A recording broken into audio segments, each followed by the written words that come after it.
The show today are from Northwest Schools. We have choir director Matt Snell along with student performer Nick McMillan and teacher and accompanist Jen Youngman. Welcome to the show.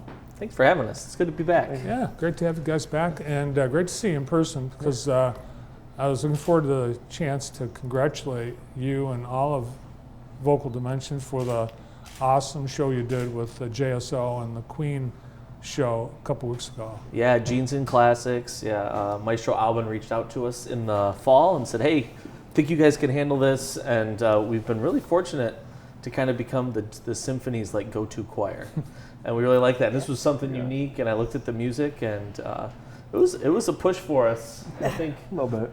these guys would agree, but man, it was a Yes. blast. We loved singing up there, and when the kids walked off stage, you could just see like that was so cool, and everyone was so welcoming, and the community came out, and as you were saying, when they announced us, like hometown, everyone cheered. It was just a really cool experience. Yeah. Yeah, it really was awesome. Everyone was in love with the show, and so many people were saying afterwards, we got to see this again.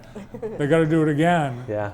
And hopefully there'll be another opportunity to do something like that. Yeah, I next think year. that'd be great. It'd be awesome. So we're going to talk about the show. So I thought we'd show a clip. Yeah. Luckily, we have a little clip that we can show. Yeah, this was the final encore, I think, if they used the clip I sent yeah. of the show. So this is Fat Bottom Girls. It features the choir pretty prominently, so it's a cool thing. Check it out.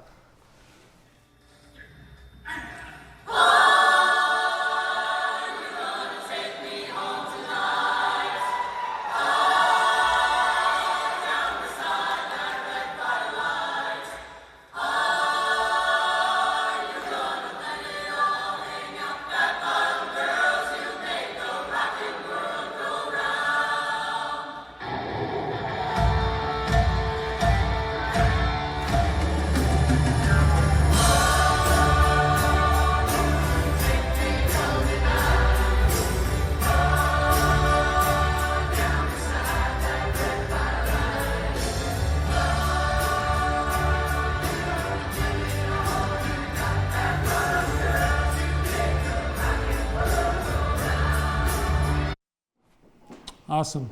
So it was in the works since last fall. Nick, when did you find out you'd be singing Queen in a big show? It came, he kind of laid out the schedule of what we were doing early on in the year, but actually practicing the music came later on, like after we started practicing before spring concert, but we didn't really get in depth into it until afterwards, which was, as he said, a little bit of a push. Yeah. And Jen, you helped along the way. You are the Yeah, so pianist? I am the accompanist at the choirs, and I work with these guys every day. And so I am the person playing all the notes. Keeping us on track. Yeah, exactly. Playing the notes, organizing the room, helping the kids. I mean, she does it all. Yes. How many students in the group Vocal Dimension? So Vocal Dimension has 24 this year out of our 170 singers in the whole program. 170? Yep, 5 Yeah. choirs. We Yeah. got 170 kids. Wow. Yeah. So the music of Queen is very complicated and very, very difficult to perform and, Yeah. and to sing. It's such a wide range. How do you prepare to do the music of Queen when it's so complex? Usually what we do is either we go through it as one big choir and slowly, or we break off into separate sections and look at it that way. Usually breaking off into separate sections allows us to go more in depth into our part than having, oh, now this person goes, now this section goes. It allows us to focus on only our part and then go back together as the whole group and see what needs fixing. And for this, it was more like sight read. So it was more like see the notes as you go and try and find their pitch, and we will come back to it.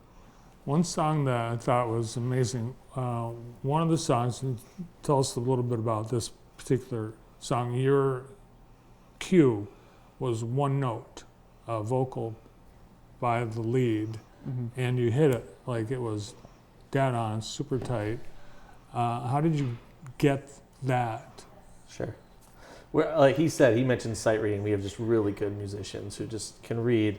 But Somebody to Love, right? Big. The choir is really prominent, a really popular piece. So we practiced that, and I would sing that first note for them, and we would just hit it, make sure you got it right on resonance, and do it. And these kids were just great kids, good musicians that it locked right in. The first time we did it with the band, they like all just turned around and looked and like, okay, here we go. And that was a cool moment for us to know that they were digging what we were doing.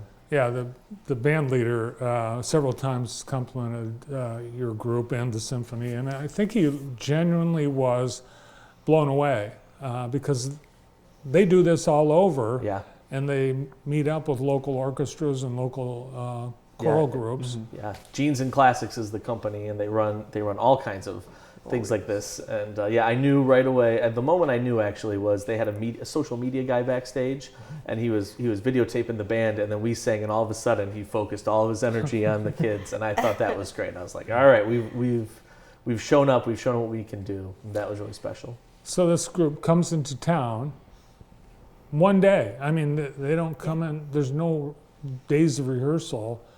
Did you go out to Potter Center like earlier in the day? Yeah, we went out around. We got there around 2:00. We weren't needed until like 3, 4-ish. So we got there around 2, where we practiced ourselves, and then later on in the day, we went and practiced with the band. And then afterwards, we hung out backstage and then went to perform. Yeah, I was puzzled that there was a Mexican taco bar between rehearsals and the performance. I was a little concerned. They didn't. We got pizza. Yeah, Yeah. that was not us. I was like, That where was was not that? us. But what was cool about that you say the one rehearsal is I was telling the students it's very much this is a professional gig. We've been asked to do this. We have to show up. We have to know our stuff. They don't have time. They ran every song maybe once, maybe twice. Yeah. Yeah. And they had the sound guy backstage, mixing everything. And so we told the kids going in, you got to be able to hit your mark. You got to be able to do your stuff. And so Jen and I would take turns. She would be out, like either be up with the choir to help them, like, hey, here's what we're doing, and I'd be out listening, or vice versa, so we could go back and say, like, hey, in the monitors, they need this. But it was cool to see these kids, like, pretty much one run through of each song, Yeah. and everyone was happy, and then go with it. I noticed you guys got, I think your confidence built and you got more into it as the show went Yeah. on. You got looser, you were moving around a lot more toward the end, and you could tell you were having a blast too. Yeah, the ending songs, like, as we kept going on, we felt as, like, oh, we can sing this, but also we can, like, have fun with it. So as we felt more confident with stuff, we just kept, for me at least, I just kept, like, getting more comfortable with the piece and, like, just having fun with it more than just, like, I need to hit a note. Yeah, a lot of people actually focused on you because you were a dominant physical presence on the stage. And we've got some photos of some of the other things you guys have been at. You've been in competitions, you've been all over the place. Yeah, that's our Yes. sweet music. Sweet So we music. That do is sweet music. we do about 35 unique events throughout the year. Everything from like this is a solo night, to festivals, to going to sing with colleges, to Nutcracker performances. This is our musical Les Mis. Oh, yeah. We're busy. And when you average that out, that's like one event a week. So this is our serenade group. They sang at the ACDA Michigan conference. And then we have our other groups that did their festivals. We do collaborations with Jackson College and MSU and CMU this year. We keep pretty busy. Yeah, and Jen, you seem to be in every picture. Yeah, that I am. It's a lot of music to learn. Yeah, it's fun. It's what we do every day, so it's really a blessing to do. But yeah, I'm there every day, and I just learn really along with the kids, and we just have a blast doing it. And we work together and make good music. Well, you must have the biggest vocal music program in the county. I haven't done the math, but we're pretty proud of it. Yeah. We're I think combined with the band, we're a little over 35% of the high school student body, and then we're lucky at Northwest because our parents and our community and our administrators are super supportive, and then even more so, Like at the elementary school, we have Karen Deckstrom and Lisa Ebener, who are elementary music teachers. Without them, we wouldn't have this. And then they get to the middle school with James Cummings and Jasmine Haas, and they just elevate them. By the time they get to Jen and I and Brian Mangiavillano, we're just so happy to have such quality trained kids that just love it and are supported by it. Now, it's summer, so you regroup and refresh. Yeah, regroup and refresh. We're already planning for next year. We're already starting to pick out music, and schedule's been planned, and see what other extra things we're going to do as we dive into next year. And Nick, you're just a junior, right? So you've got another year of this. Yeah, I do. Do students that are in the choir program, are they planning to make it a profession or to go on and sing in college? It really just depends on the student, I'd say, because with the wide array of like 5 choirs, there's beginner levels, there's like intermediate, and then there's advanced. Depending on the student and depending on what they want to do, it can be a lifelong career for them, or it can be something they pursue in college, but it doesn't always end up that way. It might just be like a passion they like. What about you? For me, I'd say it's more of a passion. Would I try and pursue it? I might. But as of right now, I'm more like sound production and that stuff. For me, music is more of like a fun thing and a passion for me. We had 29 seniors this year, and I think 5 of them are going into music.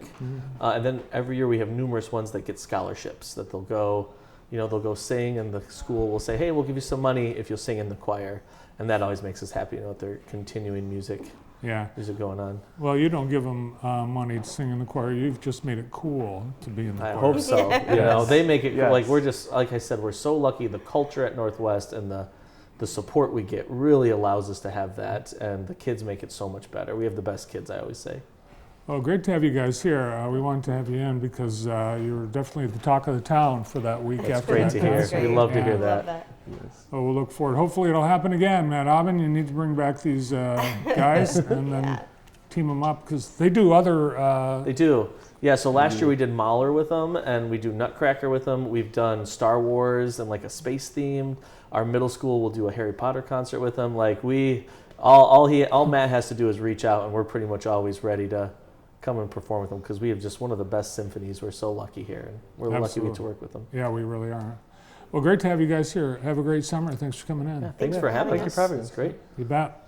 From Northwest Schools, choir director Matt Snell, pianist Jen Youngman, and vocal dimension singer and student Nick McMillan.